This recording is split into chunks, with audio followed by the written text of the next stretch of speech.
15 ta o'zingizni hurmat qilishning asosiy yo'llari. Yalinishni bas qiling. O'zingizni qiymatingizni biling, tushuning va kamroq narsaga rozi bo'lmang. O'z chegaralaringizni qo'ying. Siz nima qabul qila olasiz, nimani qabul qila olmaysiz? Sizni qidirmayotgan insonni yo'qlashni bas qiling. Birovlarni taomini siznikini yeganlardan ko'p yemang. Ba'zi bir sizni yo'qlamagan insonlarni yo'qlashni kamaytiring, ayniqsa ular sizga javob yo'llashmasa. Boshqalar sizni boshqarishiga yo'l qo'ymang.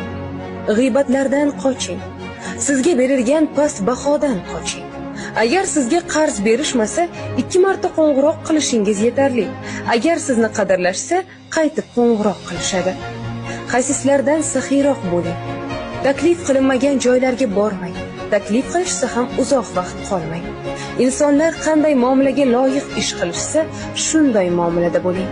Qilayotgan ishingizni